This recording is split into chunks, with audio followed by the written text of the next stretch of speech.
Has it become accepted culture within the workplace for abuse to take place? Do sayings such as "it's a dog-eat-dog world" fuel this culture?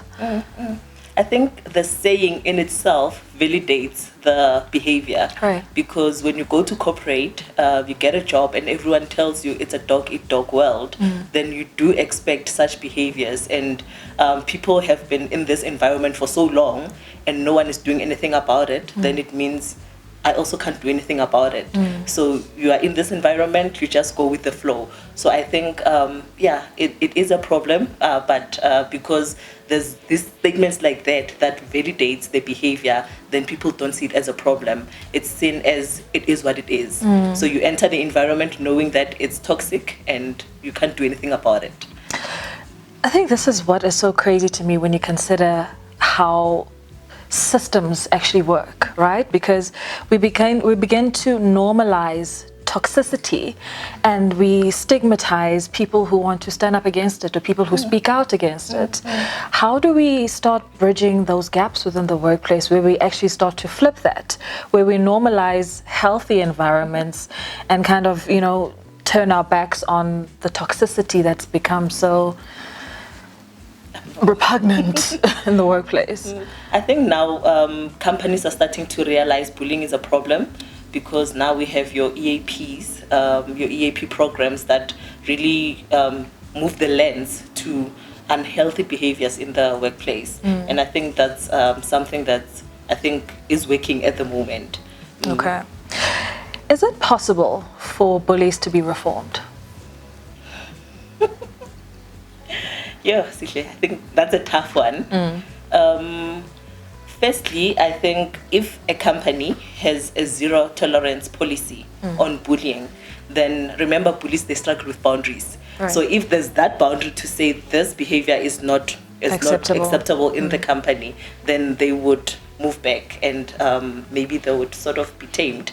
But then on a personal level, it's up to the individual to realize it themselves that I think maybe I might be needing assistance, therapy assistance regarding this behavior. Why do people don't want to be close to me? Why is everyone resigning because of me? Because I think also in companies we should start seeing a trend. If this person's department, everyone resigns, then we should start asking questions. Why is everyone resigning from this person? You understand? So I think from a personal level, it's up to the individual to seek help and to see that why are people moving away from me. But on the company level, also management and people in higher seats should start moving a lens to say, but why is this happening? I think one of the challenges that I've identified just off of the back of what you're saying is generally bullies kind of build a community around them where people on the outside look at them and think, that's not possible. So-and-so is such a nice person. Why on earth would they ever, treat somebody badly or bully somebody in their team? And that's how they thrive. And then when you come along and you're one person who's saying, actually, so-and-so was abusive and they're bullying me, you look like you're crazy. And you have nothing to back you up, especially if the person has been at the organization longer than you. And I think that's probably one of the biggest challenges that victims have is how do I go up against this person? Because it boils down to your word against theirs, because bullying is so nuanced in the working world, right? So how do people navigate that? Because it's like when you talk about racism and you say so-and-so is racist to me, if they haven't used the K word and they haven't called you, for instance, a monkey or whatever, how do you actually prove that what they did was racist? It becomes so complex because even in the context of the law, it's very difficult to prove that somebody is racist or somebody is bullying you in this context in the workplace. So how should HR people, being the ones who are the custodians in organizations of employee engagement and the facilitation of healthy relations within the organization, so if somebody goes to HR to report a bullying incident, how should HR be addressing those issues?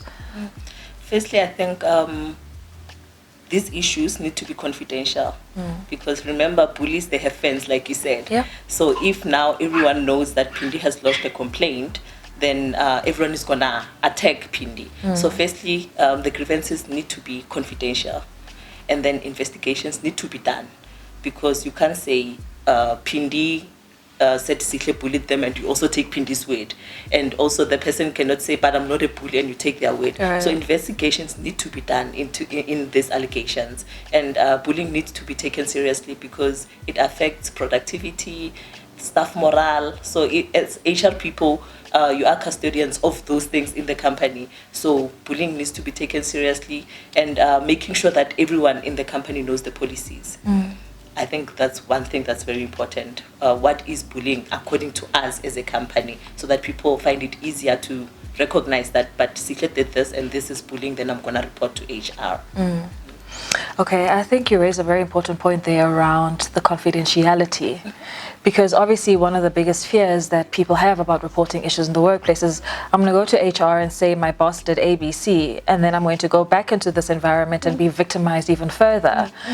But then investigation means that it will be revealed that I have a grievance against my line manager. So how do I then, where can victims outside of the organization, where can they seek support or assistance in dealing with these issues? I think the first step would be to go to your HR, and then if you feel that you're still being victimized or the issue won't be solved according to how you want it to be solved, then you can go outside to your CCMAs. CCMAs, they handle cases like this, and they can assist you with these grievances also. And you can go to labor court if you have the funds, but there is assistance, especially in South Africa.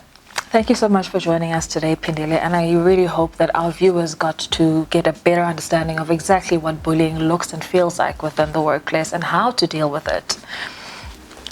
Bullying is such a serious topic, and it's one that all organizations need to be taking very seriously. There need to be policies that address bullying, what it looks like, what it feels like, and how employees can have their issues resolved if they are victims of bullying. It's something that impacts not just our work lives, but it spills over into every area of our lives outside of work as well. And it's something that is so important when wanting to understand how to create healthy environments for employees to thrive within organizations. Thank you for joining us on The Epilogue with Sihle Polani, and I look forward to seeing you next time.